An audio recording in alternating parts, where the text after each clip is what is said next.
कई philosophies theoretical nature की होती हैं और वो समय के साथ अपना चार्म और अपनी वैल्यू खो देती हैं, लेकिन स्टोइसिज्म कई गिनी चुनी फिलॉसफीज में से एक है जो 2000 साल से ज्यादा पुरानी होने के बावजूद हमारी मॉडर्न लाइफ में काफी प्रैक्टिकल सिग्निफिकेंस रखती है। स्टोइसिज्म एक माइंडसेट या फिर एक टूल है जिसकी मदद से आप अपनी जिंदगी में आते उतार और चढ़ाव का डटकर सामना कर सकते हो, अपनी लाइफ सेटिस्फैक्शन को बढ़ा सकते हो और जो आप अपने अंदर एम्प्टीनेस या फिर खालीपन फील करते हो उसे भी परमानेंटली भर सकते हो। इसलिए अगर आप अपनी लाइफ को बदलने और उसको अपने कंट्रोल में लेने के लिए रेडी हो तो इस एपिसोड में दिए हर लेसन को ढंग से समझना। लेसन 1, एक्सीलेंस मुश्किलों के पेड़ पर लगा एक फल होता है। स्टोइक फिलोसोफर सेनेका बोलते हैं कि जिस तरह से आग सोने को टेस्ट करती है वैसे ही मुश्किलें हिम्मत वाले इंसानों को टेस्ट करती हैं। दुनिया में हर जानवर अपने रास्ते से रुकावटों को हटाता है ताकि वो एक कंफर्टेबल जिंदगी जी सके, लेकिन ये कंफर्ट कभी भी परमानेंट नहीं होता। हर समय उस जानवर को खाए जाने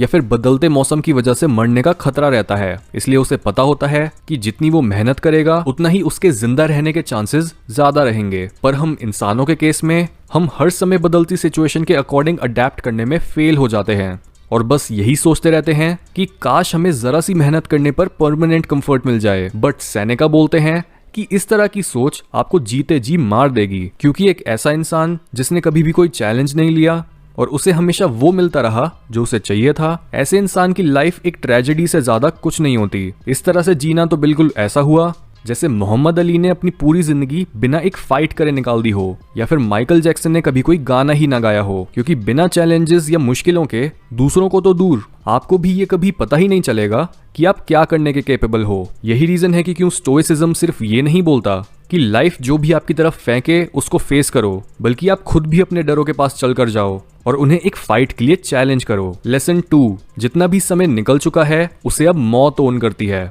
ये हमारी सबसे बड़ी गलतियों में से एक है कि हम ये सोचते हैं कि मौत तो अभी फ्यूचर में आएगी, लेकिन असलियत में मौत ने ऑलरेडी हमारी लाइफ का एक एक बीता हुआ सेकंड इकट्ठा कर रखा है और मौत का एक बड़ा हिस्सा ऑलरेडी जा चुका है। स्टोइक्स बोलते हैं कि हमें अपने आप को मेंटली हमेशा ही ऐसा रखना चाहिए जैसे हम कभी भी मरने वाले हों। अपनी जिंदगी के हर जरूरी काम को टालना बंद करो और जो भी आपने बुरे काम करे हैं उन्हें अभी के अभी सही करना शुरू करो। इस तरह से जो भी इंसान रोज ही अपनी लाइफ को फिनिशिंग टचेस दे रहा होता है उसे टाइम की कभी भी कमी नहीं पड़ती। ये मत सोचो कि आप हर बीतते सेकंड के साथ मौत के पास जाते जा रहे हो, क्योंकि आप तो हर समय ही थोड़ा थोड़ा मर रहे होते हो। इस एपिसोड को सुनते हुए आप ऑलरेडी कई मिनट मर चुके हो और इसी तरह से किसी भी बीते हुए मिनट, घंटे, दिन या साल को फिर से जिंदा नहीं करा जा सकता। सेनेका बोलते हैं कि ऐसा नहीं है कि हमारे पास जीने के लिए बहुत कम समय है, बल्कि प्रॉब्लम यह है कि हम इस समय को वेस्ट कर देते हैं। इसलिए टाइम की अहमियत समझो और अभी के अभी जीना शुरू करो। लेसन 3, इंसान जानवरों की तरह बस खाने, रिप्रोड्यूस करने और सोने के लिए नहीं बना। स्टोइक फिलोसोफर मार्कस ऑरेलियस बोलते हैं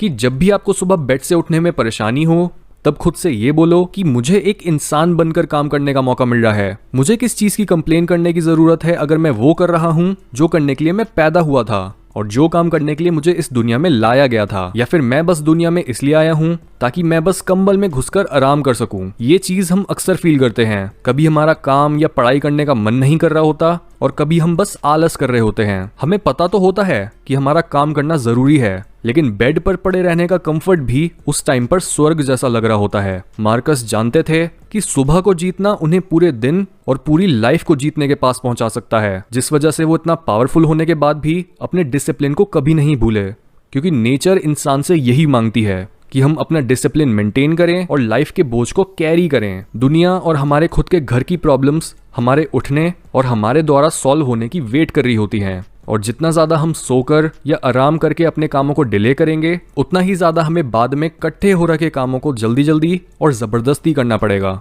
इसलिए अगर आपको ज्यादा प्रोडक्टिव बनना है, ज्यादा काम को निपटाना है और ग्रेटनेस हासिल करनी है तो सुबह जल्दी उठो और अपनी हर समय आराम करने या सोते रहने की डिजायर को ओवरकम करो। Lesson 4, justice, honesty, self control और करेज, इन 4 वर्च्यूज को हमेशा फॉलो करो। स्टोइक्स बोलते हैं कि कोई भी चैलेंज या कोई भी प्रॉब्लम इतनी बड़ी नहीं होती कि वो आपको इन 4 स्टोइक वर्च्यूज को इस्तेमाल करने से रोक सके, यानी सही काम करना, बीच का रास्ता चुनना, हिम्मत रखना और सच बोलना। किसी भी सिचुएशन में अपनी बेसिक इंस्टिंक्ट्स को अपने दिमाग पर हावी मत होने दो। खुद को दूसरों से ऊपर मत रखो, बड़ी प्रॉब्लम्स को देखकर डरो मत, अपना हर कदम साहस के साथ उठाओ और सिर्फ सही काम करने पर फोकस रखो, ना कि जो उसका परिणाम मिलता है। बस इन प्रिंसिपल्स को याद रखो और आप बड़े से बड़े चैलेंजेस को भी सिंपल बना पाओगे। लेसन 5, हर चीज को 2 कैटेगरीज में डिवाइड करो, वो जिन्हें आप कंट्रोल कर सकते हो और वो जो आपके कंट्रोल से बाहर हैं। स्टोइक फिलोसोफर एपिक्टेटस के हिसाब से चीजों को डिफरेंशिएट करने की ये single skill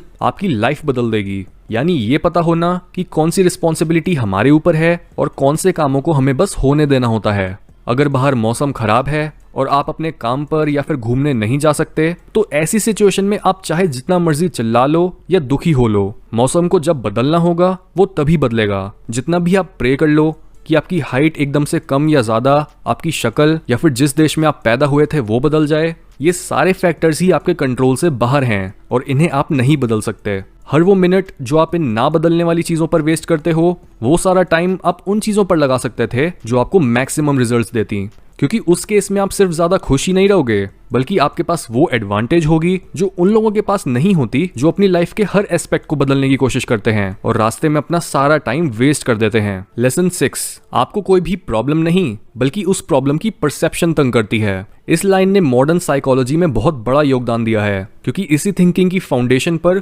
cognitive behavioural therapy यानी CBT का जन्म हुआ था।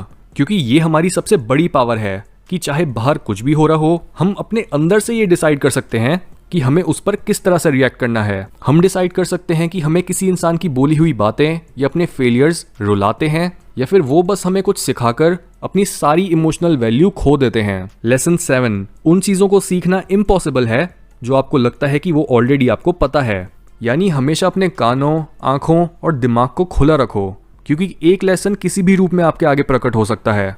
हर चीज और हर इंसान हमें कुछ नया सिखाने की अपॉर्चुनिटीज लाता है, लेकिन हम इन लेसन्स को रिजेक्ट कर देते हैं जब हम ये सोचते हैं कि हमें तो सब ऑलरेडी पता है। इसलिए खुद की पीठ को थपथपाने के बजाय हर उस चीज को ढूंढो जो आपको बेहतर बना सकती है। लेसन 8, ज्यादातर चीजें हमें बस डराती हैं बजाय हमें कुचलने के। इस लाइन के थ्रू सेनेका हमें ये समझाते हैं कि जिस चीज के बारे में हमें चिंता करनी चाहिए वो ये है कि हम किस चीज के बारे में चिंता करें। हम अपना इतना सारा टाइम बस चीजों को इमेजिन करने में और एडवांस में ही खुद को इतना ज्यादा टॉर्चर करने में निकाल देते हैं, जितना टॉर्चर जिस चीज से हम डर रहे थे वो भी ना करती। पेन और सफरिंग को अवॉइड नहीं करा जा सकता, कभी ना कभी ये दोनों आपको गले लगाने आ ही जाएंगी। इसलिए हमें हमेशा अपने आप को बुरे से बुरे सर्कमस्टेंसेस के लिए प्रिपेयर्ड तो रखना है, लेकिन एट द सेम टाइम हमें उस सिचुएशन के आने से पहले उसे ओवरथिंक नहीं करना, क्योंकि जितना ज्यादा हम अपने डरों के बारे में सोचेंगे उतना ही वो बढ़ते चले जाएंगे। इसलिए अपने डरों को फैंटेसाइज मत करो, बल्कि उन्हें सीधा जाकर फेस करो। लेसन 9, उन लोगों के साथ रहो जो आपको बेहतर बना सकें और जिन्हें आप भी कुछ सिखा सको। दोस्ती कभी भी ना तो वन साइडेड होनी चाहिए और ना ही आपको ऐसे लोगों को अपना दोस्त बनाना चाहिए जो आपकी ग्रोथ में आपका साथ नहीं देते। जर्मन पोएट गर्था ने एक बार बोला था कि मुझे बस इतना बता दो कि तुम किन लोगों के साथ अपना समय बिताते हो और मैं तुम्हें तुम्हारा फ्यूचर बता दूंगा। जिस तरह के लोगों से हम खुद को सराउंड करते हैं वो डायरेक्टली हमारी थिंकिंग, एटीट्यूड और आइडिया जनरेशन कैपेबिलिटी को इन्फ्लुएंस करते हैं। सेनेका बोलते हैं कि मैं कभी भी घर में वापस घुसते हुए वही सेम कैरेक्टर नहीं लाता जो मैं अपने साथ लेकर गया था। जितने भी इंसानों से हम मिलते हैं वो हमारे कैरेक्टर पर अपने कैरेक्टर की एक स्टैंप लगा जाते हैं, इसलिए सिर्फ उन्हीं लोगों से मिलो जिनके जैसा आप बनना चाहते हो। लेसन 10, दुनिया और अपने बीच के रिलेशन को पहचानो। यानी बहुत से लोग ये बोल तो देते हैं कि हमें क्या फर्क पड़ता है दूसरे इंसान कुछ भी करें, या फिर हमारे अकेले के अच्छे एक्शंस थोड़ी दुनिया को चेंज कर पाएंगे, लेकिन ये सोच बिल्कुल गलत है। हम लोग एक दूसरे के साथ बहुत क्लोजली कनेक्टेड होते हैं और हमारी सोच या हमारे एक्शंस उन लोगों को सीधा सीधा इन्फ्लुएंस करती है जिनके साथ हम अपना समय बिताते हैं, जिससे हमारे अच्छे एक्शंस भी मल्टीप्लाई होते चले जाते हैं और बुरे एक्शंस भी। तो क्यों ना ऐसे में हम खुद को हर इंसान से अलग मानने और सेल्फिश बनने के बजाय वो डिसीजंस लें जिनसे सबका भला होता है। और जैसा कि मार्कस ऑरेलियस ने एक बार बोला था कि दुनिया को हमेशा एक जीते जागते ऑर्गेनिज्म की तरह देखो जो एक ही मटेरियल से बना है और जिसमें एक ही सोल है। ऑब्जर्व करो कि कैसे हर चीज ही इस बड़ी रियलिटी से कनेक्टेड है और इस बड़े लिविंग बीइंग की लाइफ में कुछ ना कुछ कंट्रीब्यूट कर रही है। जिस तरह से हमारे शरीर का हर एक बेसिक यूनिट हमारी हेल्थ को प्रमोट करने की कोशिश कर रहा होता है और यही उसका पर्पस होता है, वैसे ही हमारी लाइफ का पर्पस भी यही होता है कि हम दुनिया की हेल्थ और ग्रोथ को प्रमोट करें बजाय उसे तबाह करने के।